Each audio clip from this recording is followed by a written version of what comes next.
Okay, I'm going to try and keep this fairly brief. I'm filming this at night time, so the light's on the camera phone, and I'm using an old phone because this seems to give me a clearer picture, this old Huawei with a cracked screen.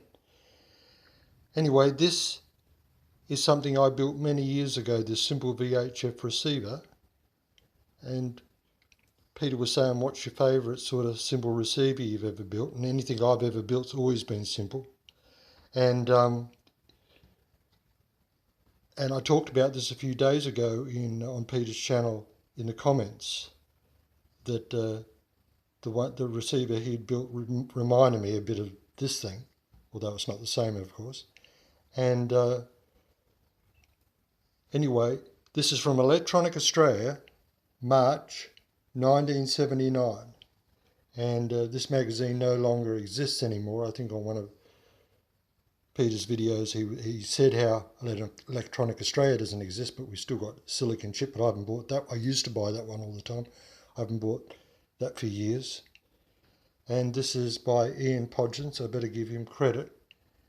He got the idea for this circuit from something in an overseas magazine, because he hadn't seen regenerative receivers up in the VHF spectrum, and so it caught his attention, but he thought he could change it for components that Australians can get hold of back then easier, which he did. He experimented with a variac diode for the tuning, he says, and ended up with going with I think it's 20 picofarad tuning capacitor and coil arrangement there. I'm not going to explain the circuit because I don't fully understand it unless I was to read through afresh what he's got to say. But it's actually, I'll just there it is, main transistor there, two transistors over here at the amplification stage, and it goes into a earpiece. Now, he talks about it being for the experimenter. There it is in its box there. There's the parts list there. And he built it on what he called Tagboard. There it is, not in the box. And I had something similar, and that's what I built mine on. There it is again, and that. But what's really good about this little project that I built all those years ago was not only does it tune the broadcast band, VHF, but he shows you how to modify it for the air band and the amateur 2 meter band, and I think a bit below that 88, the start of the FM band there. I know we used to have, where I live here, we used to have the police on a frequency somewhere down around about 70 megahertz, I think it was, or 70 something, I can't remember now, and the ambulance used to be there too, and you used to be able to get just an FM receiver, and you could, by squeezing the main little tuning coil together, you used to be able to get down there and actually pick up the police.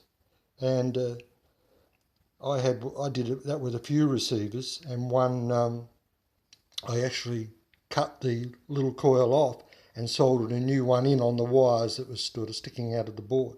Anyway, I'm getting sidetracked. That's he shows you how to modify it so that you can pick up the 2 meter band and the air band, and it was just really changing a couple of capacitors, and I think in one instance you put a new coil in, but you did changes for each of those frequencies, and it was a real fun project.